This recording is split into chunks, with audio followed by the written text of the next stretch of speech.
Dallas Buyers Club. You tell us one of your favorite stories from being on set. Well, one of my favorites was that I didn't recognize Matthew when I walked into the room.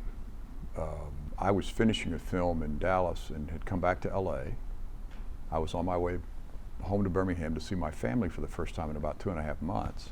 And I got a call from my agents when I landed in Houston to say they wanted to reroute me to New Orleans, that I'd been offered this role in the Dallas Buyers Club, but I needed to be there the next day. And I said, Mitchell, he said in the first place, and he never does this, he said, say yes. And I said, do me a favor, I'll read the script on the next leg from Houston to Birmingham, and I'll call you when I land, but I gotta get home, I gotta see my kids. And he said, okay, but they're gonna turn you right around and you're gonna go back to New Orleans. And the last thing he said was, say yes. So, because he knew the project. And when I got there, because I was drawn in a little bit late, there were a lot of moving parts. And there's this wonderful, crazy French-Canadian director, Jean-Marc Vallée. I adored working with him. I'll be forever grateful for the notes that he gave me, because he gave my character dimension that I might have missed. I was stepping in quickly to something. But when I walked into the hospital room the first time to work with Matthew, I was like, when's he coming in? You know, and of course, he's more than ready. He's standing over there, but he had lost so much weight that he was unrecognizable to me. So when we started the scene, I'm still waiting for McConaughey to come in, and he's there. And you know, it's one of those things that kind of throw you in the moment when you finally realize, uh-oh, we're going, and you better catch up. So it actually helped me, because we were in the throes of it before I had an opportunity to get nervous about it. He was wonderful in the role. I mean, I was on an airplane once with Al Pacino. I did a film called Sea of Love with him, and we were flying to Toronto to rehearse. And he was talking about John Gielgud in a film, and he said, he's gotten free. And I didn't know what that meant, but I knew Pacino knew what it meant. And moreover, the way he said it, there was a sense of reverence about the notion that an actor had gotten free. Now, John Gielgud's been doing this for a long time, and so had Al Pacino. So the thing was, he was saying about his performance, he's gotten free. Well, I saw that on McConaughey. He was free. Any impulse, any thought, any movement, any moment, it was like, whew, he was free to do whatever came to him in that instant. Whatever he was playing off of, whatever preparation he had, he was utterly free with it. And I thought, we're into something special here. We're into something really special here. And the other thing that I liked about it was that I'd really never met Jared Leto until the premiere, because he never came out of character. So I met her, but I didn't get to really talk with him until, you know, much later. And I love that, you know, this sense of, it's the only film that I've ever worked on that didn't have a grip package. There was no light, no lighting. It was all done existing light only. And there were scenes where this wonderful director was running around just torchlighting the way with profanity in French, with his camera on his shoulder going, we gotta get this, we gotta, you know, however you say that in French. Allez, allez, allez, allez.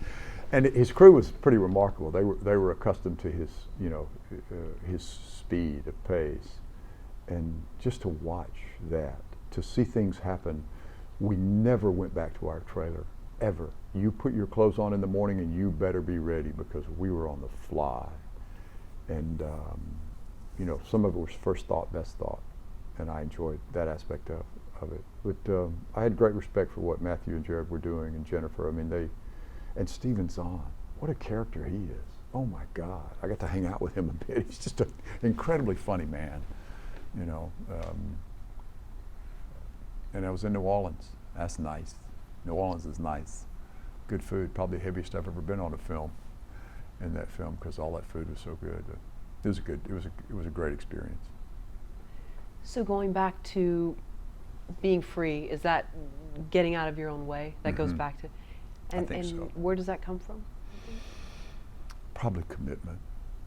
Probably just a commitment and a belief and a trust that you've got it. go, you know. You know, there's a wonderful old saying in our business: if you're falling, dive. And I was watching guys dive, you know, and it creates, you know, it kind of creates an atmosphere. You go, yeah, me too. I want to play too. And I really thought in the first part of the film that I had that. You know, I think I got caught up in it. I thought I got a little, you know, one-dimensional late in the film. You know, and did what I could do on the day. You know the saying that, and I'm paraphrasing here, stuff rolls downhill? Yeah, cleaning it up yes, for you. it does. Do you think that when you sense that a director is allowing people to be free, and it sounds like this man is very free, that it rolls downhill and then others adopt that? Yeah, I do. And you know, one of the first scenes I had, he came in. I was jamming. I was trying to learn really, really quickly. I haven't had to learn that quickly since The West Wing, because things were fluid and really well done, but fluid. And he came in. I had learned the pages that were, you know, that I'd been given. Well, he came in just before we were going to go roll them, speed, action, with new pages. And so he and I talked it out in the next hospital room, you know, and he trusted me to go, you're good, go ahead. Now we had not, you know, we didn't really have a shorthand. We were just, and I was able to say, but wait, this one little thing right here, let's tell the audience something they don't know. So let's, you know, and he was amenable to me contributing as well. And yet he always said, make sure you keep him human. Make sure you maintain his sense of humor. Make sure you keep him human. And that was a great note for me, because it would have been very easy to just have been this stern, you know, bureaucratic, I'm the Food and Drug Administration, you can't come in, you know. And it enlivened the character for me, but it did roll downhill. It started with him and it rolled downhill, and fortunately for me, it ran into me.